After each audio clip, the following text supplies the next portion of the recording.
Hello, everyone, and this is episode 7's spoiler review of It's Okay Not to Be Okay. I'm posting 7 and 8 today, and we're gonna have some fun. Okay, I wrote down everything in my fever dream of last night at work, so if it's a lot of me doing this, it's because I'm reading off my thoughts at that time. That's why I'm trying to do it now while I'm not at work. It's because, yeah, you're not really actually supposed to be doing that while you're at work and paying attention and, that thing that they pay you to do. Anyway, here we go. The last episode development was both Miss Coy and Kantan's relationship. It starts with him confronting her after she cries herself to sleep. You find through the episode that her nightmares are about her mother, who is actually alive, who left her, and now she doesn't know what happened to her. Her mother had an unhealthy obsession with her. It also uh, resolves what happened with the patient. Apparently, the tough love that she expressed to her worked, and she snapped out of her delusion.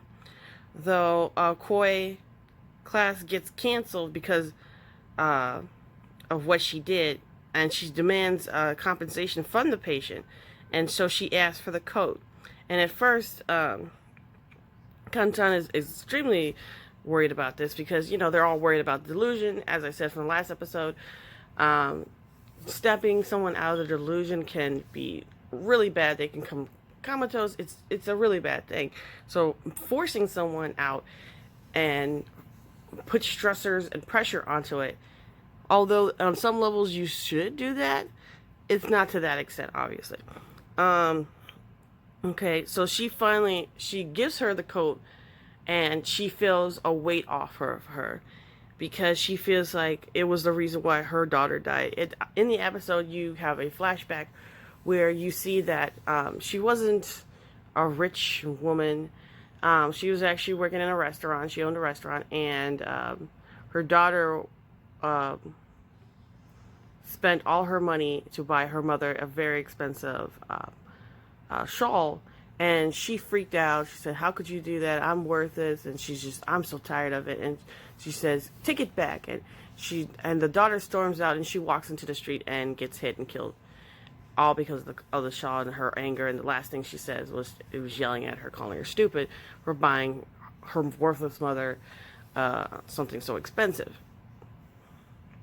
This is a couple $1,000 shawl. Because if you don't understand about a Korean currency, it's similar to the currency when you do zeros and dots and stuff for Japanese currency. Millions is a thousands. Billions is a millions, and trillions is a billions. It's going backwards. The conversion of U.S. dollars, I have no idea. I'm not even about to do that. I have a hard enough trouble trying to find, understand pounds and all that other stuff when I'm buying literally costumes and stuff like that. I have no idea. I don't really buy stuff from that country like that, in the sense that I can't read any of this stuff. So I'm happy I can say the words. So that's one thing. Here's more stuff that happened. Jun-soo remembers how his mother was with him and starts to think about all the stuff that he and his brother did and how hard it is for them now living with each other. And he starts to think about his mother in a very real perspective. And that's what a lot of people happen. Once you have children, and that happened with me, once you have children, you understand that your parents, as much as they were bitchy, temperamental, or whatever, they did the best they could. And a lot of times, the things that you fault them for are stuff that even you, when you become a parent, you probably can't do better. And it becomes with the times, with financial. There's a scene where they are eating, and the mother doesn't eat. And now he sees it now in that perspective. It wasn't that she was not hungry, it's just she couldn't afford it. And so she bought her kids foods when she couldn't eat. And that's real. That's something that happens a lot with with parents and stuff, they there's a lot of memes on thing about parents having very little, walk around with no shoes, but the kids got really nice shoes. In Chicagoland area, that has a different meme. It's the kid with the Jordans doesn't have pencils. That's why my kid doesn't give people pencils. If you got money for Jordans, you got money for notebooks. Stop being a bad parent. Anyway, and then what was it? Also, you get a perspective of his brother, Sang Tai, who is almost finished with his painting at the hospital, and that he's content. He's learning. Jung Soo, we get a little bit more of the backstory of him. You find out that he met the brothers when when the brothers came and lived and worked at his family's restaurant when he was 16, and how much he adored him, and he wished they were brothers, and that he saw them both go through so much, and that's why he follows them, because he knows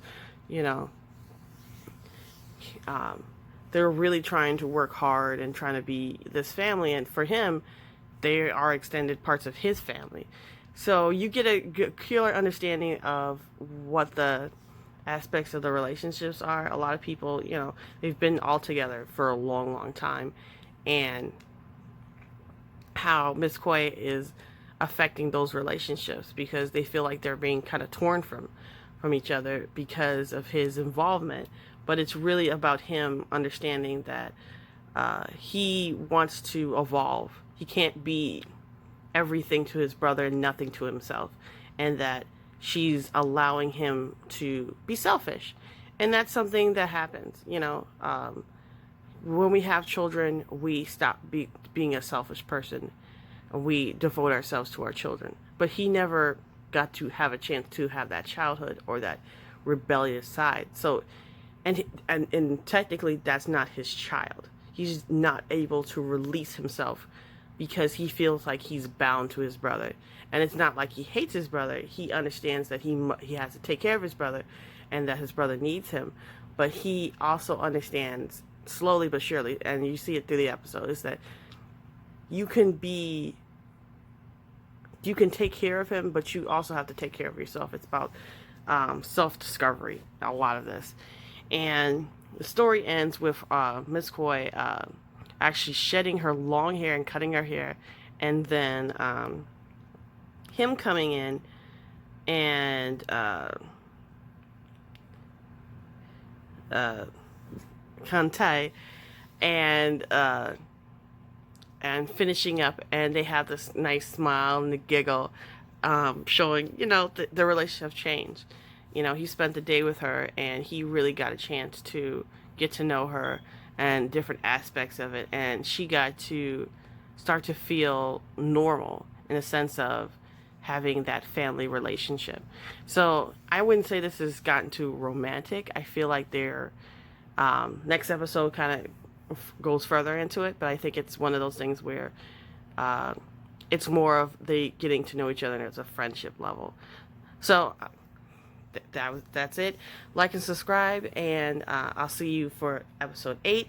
And I also want to say that everyone have a good day, feel safe, and remember, we have the contest this month, since nobody answered back my comments and sent oh, you won the contest, because no one, I guess, reads descriptions or didn't watch the videos.